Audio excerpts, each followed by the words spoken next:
Je suis juste hyper contente de vous faire cette vidéo. C'est un crash test donc sur une marque qui m'a été énormément demandée sur Instagram et je n'arrivais juste pas à me dégoter ces produits. C'est la marque Révolution, donc anciennement Make-up Révolution. Pour vous expliquer, en fait, j'ai vraiment galéré à obtenir des produits de cette marque puisque depuis cette crise sanitaire, malheureusement, il y a certains pays où les expéditions sont retardées et voire très retardées. C'est-à-dire que j'avais passé une première commande début décembre. Nous sommes en février, bientôt mars. Je n'ai toujours pas reçu mon colis. J'avais contacté le service après-vente, ils m'avaient remboursé et j'étais très contente parce que voilà, c'est un service après-vente qui est quand même très compréhensif et qui s'est excusé et qui m'a remboursé vraiment la totalité de ma commande. On m'a resollicité sur il faut vraiment que tu testes Make-up Révolution, je veux vraiment savoir si c'est une marque qui est bien, etc.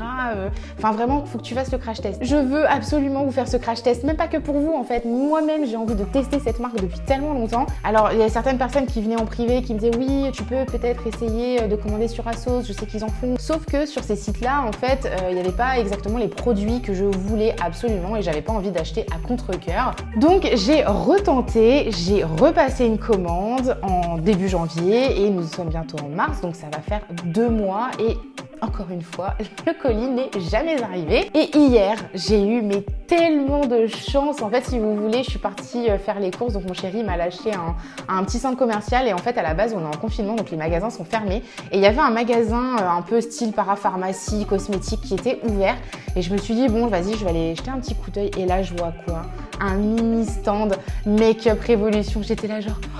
Alléluia, mais j'étais trop heureuse, je me suis dit mais c'est génial. Du coup, bon bah j'ai dévalisé le petit stand, j'ai acheté vraiment un petit peu de tout pour vous faire vraiment un crash test total.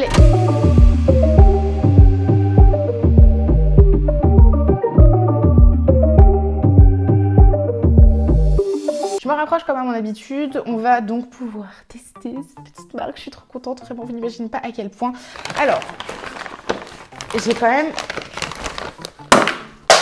pas mal de choses, hein, voilà. Donc je vous montrerai les produits au fur et à mesure de la vidéo, hein, j'ai pas envie de tout vous spoiler tout de suite. Et j'ai juste ici donc la facture, je vous dégoterai également les prix, puisque les prix sont juste exorbitants. Pour commencer, je vais hydrater mes lèvres. En ce moment, j'utilise un petit sérum, il est vraiment génial, en fait, ça permet de repulper un petit peu les lèvres. J'ai les lèvres déjà naturellement pulpeuses, mais en fait, il les gonfle un petit peu et je trouve ça trop joli. C'est un petit sérum, alors je pourrais pas vous dire exactement c'est quelle marque, je n'en sais rien. Blistex, qu'on dit Shining Lip Serum, voilà. J'ai acheté ça dans un petit magasin où vous avez pas mal de marques américaines et je sais pas, je le trouve cool, il est joli. Voilà, il hydrate et en même temps il gue. Donc commençons par le commencement, j'ai pris 2 bases de teint, donc j'en ai pris une matifiante donc pour les teints mat et j'en ai pris une pour les pores puisque j'avais que une base hydratante et une base illuminatrice et je n'avais pas donc des bases comme celle-ci. Donc on va commencer par la matifiante, je pense, puisque en fait j'ai pris plusieurs bases puisque je suis tombée sur un tuto il y a pas très longtemps sur YouTube où la nana elle disait voilà moi j'ai plusieurs bases de teint que je mets à des zones très ciblées sur mon visage. Donc en fait je me suis dit mais c'est carrément une astuce mais de fou pour avoir vraiment un teint parfaitement qui me plaise. On va commencer du coup par Matify qui s'appelle. Donc c'est Matte and Fix Primer, base de teint matifiante et fixatrice. Donc ça ouh là là, ça commence. Oh là, oh, où est-ce que c'est tombé?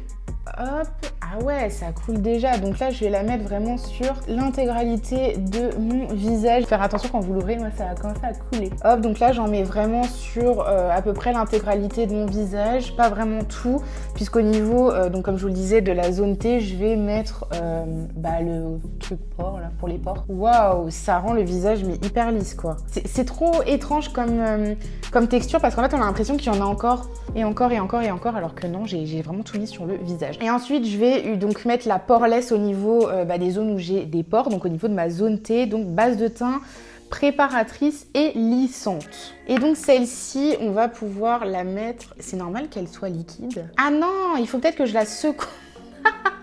Mon dieu, en fait, elle est liquide au début. Moi, je l'étale sur mon nez, mais quelle idiote. En fait, elle est liquide au début, mais après, vous avez le côté un peu pâteux des pores là, qui ressort. Bon, bah, je vais devoir enlever tout ce qui est le liquide du début. Et ensuite, voilà, vous avez le côté un petit peu pâteux comme ça. Et là, voilà, je vais le mettre au niveau donc de mon nez, au niveau de ma zone T. Et là, petite astuce, ce qu'il faut savoir donc avec les primers, vraiment pour combler les pores, donc ceux-ci, les poreless, il faut vraiment imprégner le produit bien dans les pores, parce que sinon en fait ça fonctionne pas si juste vous lissez comme ceci. Il faut vraiment que ça s'imprègne bien dans les pores pour bien les lisser. Et bien évidemment après quand vous vous démaquillez le soir, bien nettoyer votre visage, puisque vos pores sont dilatés, vous mettez le produit à l'intérieur et ensuite l'excès de sébum, on en parle. Waouh, mes pores sont extrêmement bien lissés.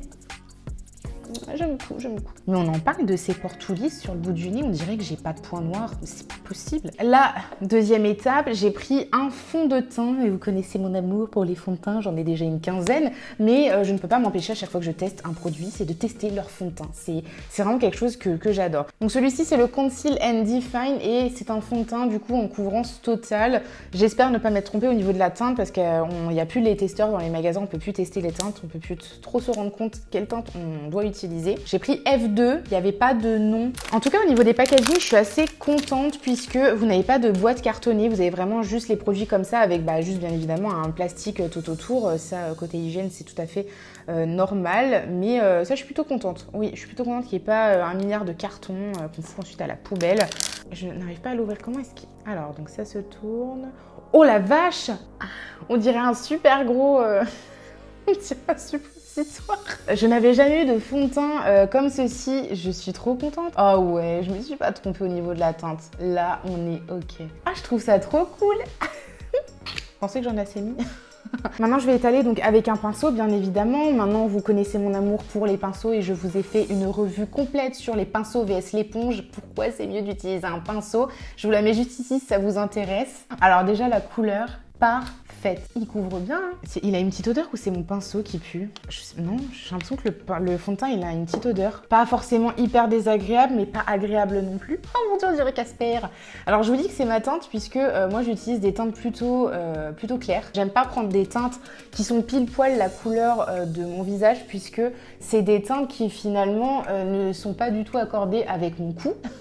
Et après, j'ai une grosse démarcation en fait. Donc moi, je prends toujours une teinte qui est plus de la coloris de mon cou. Et c'est quelque chose que je peux vous conseiller de surtout pas faire, c'est de tester vos fonds de teint sur la main, puisque votre main n'a jamais la même couleur que votre visage et que votre cou. Quand vous voulez tester un fond de teint, testez-le au niveau de votre nuque ou à ce niveau-là. Et vous verrez donc s'il est vraiment de la même coloris. Et ben il a une couvrance, un truc de fou. Genre j'ai pas besoin d'en remettre. Regardez, j'avais 2 boutons là, on les voit quasiment plus. Je dis bien quasiment. Hein. Le fond de teint, il est juste validé. Je vais le mettre avec mes chouchous. Il est vraiment très bien. Il s'applique super bien. Je n'ai même pas besoin de repasser un petit coup avec la Beauty Blender. La teinte par rapport à ma nuque est vraiment très bien. Il n'y a aucune démarcation. Bon là, je suis un petit peu palote, hein, mais je vais réchauffer ça bien évidemment avec un bronzer. Maintenant, on va passer à l'anti-cerne. Donc j'ai pris le Conceal and Define. Donc en fait, c'est celui qui va tout simplement avec le fond de teint. Et donc celui-ci, je l'ai pris en teinte C3. Il avait l'air d'être un petit peu clair. Et moi, j'aime bien en fait les anti-cernes qui sont pas forcément beaucoup plus clairs que mes cernes parce que j'aime pas avoir un gros paquet blanc autour des yeux. Bon, après, c'est les goûts de chacun, hein, bien évidemment. Moi, je suis pas trop fan. J'aime bien prendre ma couleur de peau. J'aime pas prendre quand c'est beaucoup trop clair. Hop, et j'imagine qu'il est du même packaging. Exactement. Waouh! Par contre, il a l'air un peu clair. Ouh. Non, il est très bien. Oh, au niveau de l'application, il est doux. Et le pinceau, il est vraiment assez fin. Du coup, on peut vraiment aller bien dans le creux des cernes. Ah, j'aime beaucoup déjà au niveau de l'application. Je trouve ça très très bien. Et ensuite, donc là, pour le coup, je prends ma petite Beauty Blender. Il est déjà appliqué. Je suis choquée. Ok, il est déjà appliqué, c'est bon, on a besoin d'y toucher. Il est pas mal, hein. Ils se font super bien avec le fond de teint. Hein. Je crois que c'est devenu mon anti-cerne préféré. Habituellement, j'utilise un de chez Yves Rocher que j'aime beaucoup, le haut de couvrance, celui que vous voyez le plus souvent dans mes vidéos. Il couvre très bien les cernes. Regardez, on voit plus mes cernes. Nanana. Bon, ensuite, je n'ai pas pris de poudre matifiante par contre. Du coup, je vais utiliser ma poudre matifiante que j'utilise habituellement depuis que je l'ai découverte de chez Primark. Je vous remets mon crash test ici. Si ça vous intéresse, allez le voir que vous ne l'avez pas vu. Avec mon petit pinceau boule. Et je viens donc matifier le tout. Regardez la démarcation avec ma nuque, c'est la même teinte en fait. Alors je n'ai pas pris de bronzer parce qu'il n'y en avait pas du tout qui m'intéressait, c'était pas des coloris que j'aimais particulièrement. Du coup je vais utiliser mon bronzer, donc ma terracotta de chez Guerlain, que j'utilise très très souvent en ce moment parce qu'elle fait un teint juste mais hyper naturel. Et je vais éternuer. Alors, ma poudre soleil, elle se marie très très bien avec le fond de teint. Alors même si j'ai mis ma poudre matifiante par-dessus, c'est vrai que parfois le fond de teint, il prend un petit peu le dessus et du coup ça agrippe un petit peu et ça se fond pas très bien. Mais là, non, franchement, j'avais peut-être un peu trop mis de ce côté-là. Oh, on va estomper. Alors par contre, il n'y avait pas du tout de produit pour faire les sourcils, donc bon, je suis un petit peu dégoûtée parce que c'est vrai que c'est des produits que j'aime beaucoup tester. Mais si ça vous intéresse de savoir comment je fais mes sourcils, je vous glisse ici une vidéo où vraiment qui est très axée sur les sourcils. Donc là, je vais les faire et je reviens pour continuer le crash test. Bon, me revoilà et j'avais également oublié de préciser, je n'ai pas pris de produit donc pour les yeux, je n'ai pas pris de palette puisque c'est vrai que c'était un tout petit kiosque et les couleurs en fait qui étaient dans les palettes n'étaient pas très intéressantes. Donc j'ai simplement fait un joli trait d'eyeliner avec un eyeliner de chez Kiko qui est vraiment très très facile à utiliser. C'est la première fois que j'utilise, donc je trouve que le résultat est plutôt pas mal. Et puis j'ai mis du mascara, voilà, c'est tout. Donc on va continuer par une petite pépite. Et alors là, j'ai craqué dès que je l'ai vue, je me suis dit, mais mon Dieu, mais c'est magnifique. En plus, j'en avais tellement besoin, mais vraiment, j'en avais besoin. C'est une jolie palette de blush avec 2 highlighters. Et je me suis dit, mais c'est génial parce qu'en fait, un blush, j'en ai qu'un seul. Et je trouve qu'il est beaucoup trop rose par rapport à certains moments où j'aimerais bien avoir quelque chose d'un petit peu plus nude, un petit peu plus vieux rose. Et c'est vrai que celui que j'utilise au quotidien, il est trop pigmenté. Du coup, je me suis dit, mais pourquoi pas tester une palette de blush comme ça, au moins, j'ai plein de teintes différentes en fonction des looks que j'ai envie de créer. Je trouve ça vraiment trop cool. Je l'ai vraiment payé peu cher et il y a une tache dessus. C'est la base matifiante.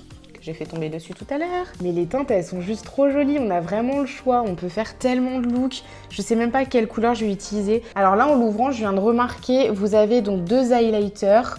Ensuite, vous avez donc ces 3-là qui sont mat et ces 3-là, d'ailleurs c'est bizarre que ce soit pas à côté, c'est pas grave, qui ont des pigments irisés à l'intérieur. Donc je vais partir sur celui-ci, c'est celui qui je trouve le plus joli.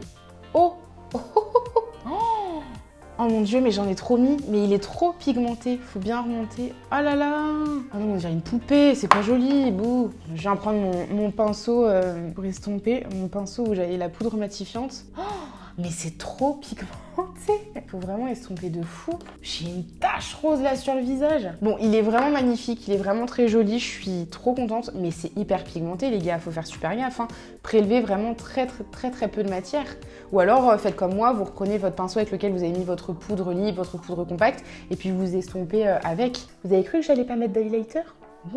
Moi, je ne vais pas mettre d'highlighter, mais ça va pas ou quoi? Bien évidemment, je vais en tester un. On va peut-être pas partir sur celui-ci, puisqu'il a l'air d'être quand même très... Waouh! Il est très rose bonbon. Et ensuite, donc, on a celui-ci. Ouais, je pense que je vais plutôt partir vers celui-ci, parce que lui, il est bien trop rose bonbon pour moi. Je l'ai un peu trop descendu. Par contre, ça, c'est une erreur à ne pas reproduire chez vous, s'il vous plaît. Quand vous mettez de l'highlighter, partez de la fin de votre œil et relevez-le juste ici. Ne le descendez pas ici, c'est pas joli du tout. Vous n'êtes pas une boule à facettes. Il est très joli. Il a des sous-tons très roses, par contre. Heureusement que je me suis pas trompée de doigt, non.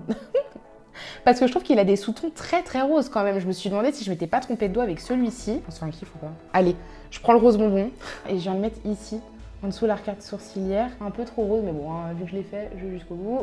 Et au niveau de la pigmentation, je suis pas... Mon cœur, tu vas chercher le colis? Je crois que c'est pour moi. Alors, j'aime beaucoup l'highlighter et j'adore le blush. Il est vraiment très beau. Juste, faut y aller très doucement, hein, puisque effectivement, comme vous avez pu le voir, j'avais de grosses taches roses sur les joues et c'est pas joli du tout. Donc non, franchement, j'aime beaucoup et je suis trop contente en fait, vraiment, juste d'avoir une palette de blush avec plein de blushs différents pour faire des looks totalement différents. Maintenant, on passe aux lèvres et j'ai pris donc 2 rouges à lèvres puisqu'il y avait 2 teintes qui me tapaient à l'œil. Donc j'ai pris celui-ci, c'est le Sofix en teinte Cake. C'est pour moi. Merci. Et donc j'ai pris un deuxième, c'est le Renaissance Lipstick en teinte classe. Et celui-ci, il a une couleur un peu plus marronnée, orangée. J'ai trop envie d'essayer celui-là plus que celui-là, mais je vais tester les deux quand même. Donc on va commencer par le Cake, puisque je pense que c'est celui que je ne vais... Je pense que je parle trop vite. Celui que je ne vais pas garder toute la journée, parce que j'ai vraiment trop envie de tester l'autre couleur. Ouh waouh, il teint très bien déjà. C'est un très joli nude. Hein. Ah, oui, ça va. Il a un fini sur les lèvres qui est vraiment très très doux. J'ai l'impression d'avoir juste mis du baume à lèvres, alors qu'en fait, non, j'ai mis un rouge à lèvres. Donc je pense que celui-ci, il est vraiment très bien pour... Ah non, franchement, puis la couleur, elle est vraiment trop jolie. C'est un nude qui est vraiment très très beau, avec des teintes un petit peu, enfin pas irisées, mais des reflets un petit peu, et je trouve ça trop beau. Et donc maintenant, on va tester celui-ci. Je trouve que la coloris, elle est vraiment trop... Enfin, elle a l'air d'être trop trop belle en tout cas. C'est vraiment le genre de couleur que j'adore. Oh. Oh là là, on en parle de cette couleur. Oh mon Dieu, mais il est magnifique. Mais il est magnifique. Il est vraiment, mais trop trop magnifique. J'ai plus les mots. Pareil, on le sent pas sur les lèvres, j'ai l'impression d'avoir juste mis un baume à lèvres, peut-être un peu moins que l'autre. Celui-ci, il est vraiment beaucoup plus hydratant, je pense. Enfin, celui-ci, je pense qu'il est beaucoup plus crémeux et il a un fini vraiment qui hydrate en plus les lèvres. Mais lui, mais regardez-moi cette couleur. Vous pensiez que c'était fini? Eh bien non, j'ai pris un tout dernier produit, donc c'est un fixateur à fini mat et je suis juste trop contente d'être tombée dessus puisque dans ma vidéo teint sans transfert, donc je vous la relis juste ici si ça vous intéresse, c'est une vidéo où je fais donc un teint qui ne transfère absolument pas sur le masque. Et dans cette vidéo, je vous parle donc du spray fixateur All Nighter de chez Urban Decay et je vous conseille de prendre l'Ultra Matte, donc c'est le même packaging sauf qu'il est full violet et en fait il coûte 30 €, donc ça peut être très cher, oui c'est très cher et donc celui-ci je l'ai payé que 7,95 €, donc franchement je me suis dit peut-être que c'est une bonne alternative de partir sur celui-ci qui est vraiment beaucoup moins cher, donc je vais le tester et puis bah on verra ça en image s'il a un rendu mat sur la peau. Donc faut le secouer à peu près 15 secondes et ensuite vous le mettez à peu près une vingtaine de centimètres de votre visage et vous aspergez vraiment. Je pense que ça suffit parce que j'ai l'impression d'en avoir mis beaucoup. Le spray est quand même... je vais pas ouvrir mes yeux tout de suite parce que j'ai... il a une odeur très chimique. J'ai vraiment l'impression d'en avoir mis beaucoup, qu'il asperge beaucoup plus en tout cas que le All Nighter. Le All Nighter, vous le verrez dans ma vidéo, on voit que le spray est quand même assez light. Donc là, bien évidemment, il faut attendre quand même 5 minutes que le produit sèche intégralement sur le visage. Mais j'ai l'impression qu'il est déjà presque sec. J'ai l'impression qu'il sèche super vite. Excusez-moi les gars, mais il sèche hyper vite. Le All Nighter, je dois attendre au moins 5 minutes avant que ce soit intégralement sec sur l'ensemble du visage et lui j'ai l'impression qu'il est déjà sec. Bah, je pensais devoir attendre 5 minutes, couper la caméra, aller boire un petit café et puis ensuite revenir et puis bah non, il est déjà sec. Voilà. Si je devais faire un point rapidement sur les produits que j'ai testés de la marque Révolution, et bah clairement je suis mais pas du tout déçue.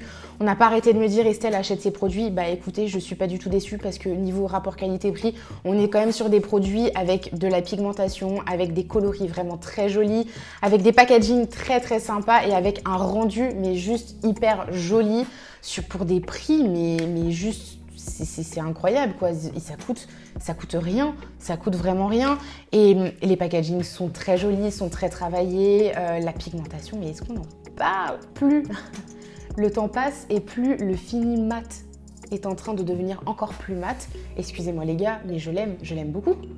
Mais je suis choquée. Je suis trop contente que vous m'ayez conseillé de tester cette marque et que vous m'ayez demandé de vous faire un crash test parce que pour le coup, je pense que pas mal de ces produits vont rentrer dans ma routine quotidienne, notamment les bases de teint. Les bases de teint, excusez-moi, mais elles sont vraiment géniales. Ça a vraiment lissé bien mes pores. La matifiante, mon teint est quand même matifié, j'ai envie de vous dire. Le fond de teint, mais excusez-moi, il est juste magnifique. L'anti-cerne est devenu mon anti-cerne chouchou. Désolée Yves Rocher, mais voilà, Révolution vous a devancé. La palette de blush, bon, la pigmentation, vous avez bien vu dans la vidéo qu'elle est quand même très accentuée et le fait qu'on ait plusieurs coloris, bah, ça va me permettre tout simplement de faire plein de looks différents, donc je suis ultra contente. Les rouges à lèvres, excusez-moi, mais vous avez vu cette beauté qu'il y a là sur mes lèvres, ils sont juste magnifiques tous les deux, vraiment trop trop beaux. Et le fixateur, en fait, tout à l'heure j'avais l'impression qu'il était sec, mais plus le temps passe et plus mon fini est vraiment très très mat. Il est vraiment mais génial. J'espère que ça va tenir tout au long de la journée. En tout cas, j'espère que cette vidéo vous aura plu. N'hésitez pas à vous abonner pour plus de vidéos et à venir me rejoindre sur Instagram pour me conseiller encore d'autres marques à tester parce que là pour l'instant, j'adore les marques que vous me demandez de tester parce qu'à chaque fois, elles sont juste incroyables. Et je vous dis à la prochaine pour de prochaines vidéos.